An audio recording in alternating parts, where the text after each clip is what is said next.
പൂർണ്ണമായ മാതൃകയാണ് അബൂബക്കർ എന്ന് റളിയല്ലാഹു അൻഹു നബി സല്ലല്ലാഹു അലൈഹി വസല്ലം നമുക്ക് പഠിപ്പിച്ചു തരാൻ. സ്വാഭാവികമായിട്ടും വിശ്വസിച്ച് വരുന്ന ദീനിൽ നിന്ന് മാറ്റമായിട്ടൊരു ദീനുമായിട്ടൊരു നബി വന്നാൽ ആലോചിക്കാൻ ചെറിയൊരു സമയമെടുക്കും. അത് മനുഷ്യ സഹജമാണ്, അത് ചിന്തയുടെ ഭാഗമാണ്. എന്നാൽ മഹാനായ അബൂബക്കർ റളിയല്ലാഹു അൻഹു ഒരു നിമിഷം പോലും സംശയിച്ചു നിന്നില്ല, ഒരല്പം പോലും സാവകാശം എടുത്തില്ല. കേട്ട മാത്രയിൽ ഈമാൻ സ്വീകരിക്കാൻ തയ്യാറായെന്ന് മാത്രമല്ല, ഇസ്ലാം സ്വീകരിക്കുന്നതിന് മുമ്പ് തന്നെ സംശുദ്ധമായ ജീവിതത്തിന് ഉടമയായിരുന്നു അദ്ദേഹം. ഇന്ന് നമ്മൾ പല തിന്മകളും സൂക്ഷിക്കുന്നത് ദീനിന്റെ പേരിലാണ്.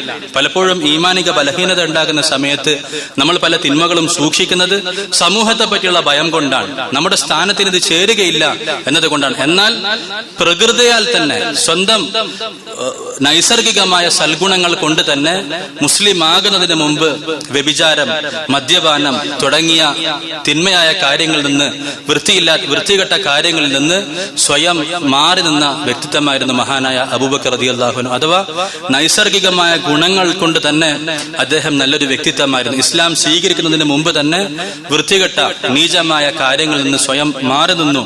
ഇസ്ലാം മുമ്പിലേക്ക് വന്നതോടുകൂടെ ആദ്യം തന്നെ അദ്ദേഹം ഇസ്ലാം സ്വീകരിച്ചു. ഈമാനിൽ ഏറ്റവും മുൻകടന്ന വ്യക്തി എന്ന മഹത്വം അദ്ദേഹം നേടി. നബി സല്ലല്ലാഹു അലൈഹി വസല്ലമയുടെ ഇസ്രാ മിഅ്റാജിന്റെ സമയത്ത് തങ്ങളെ പരിഹസിക്കാൻ ഒരൊറ്റ രാത്രിയുടെ ഒരു അല്പഭാഗം, ഒരു ചെറിയ സമയം എടുത്തുകൊണ്ട് മക്കയിൽ നിന്ന് ഫലസ്തീനിൽ നിന്ന് 7-ാം ആകാശത്തിലേക്ക് ഒരു മലക്കിനും ഒരു നബിക്കും കടക്കാൻ സാധിക്കാത്ത സ്ഥലത്തേക്ക് ഞാൻ ഇന്നലെ രാത്രി യാത്ര ചെയ്തു.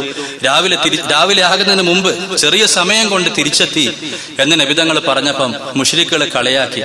വിശ്വസിക്കണോ വേണ്ടേ എന്ന് കരുതി നിന്നിരുന്ന ആളുകളെ കൂടുതൽ സംശയത്തിലാക്കാൻ അവരുപയോഗിച്ചു. അവർ പറഞ്ഞു, ഇപ്പൊ പുതിയൊരു കാര്യമായിട്ട് വന്നിട്ടുണ്ട്, പുതിയൊരു ബടായി വിട്ടിട്ടുണ്ട്.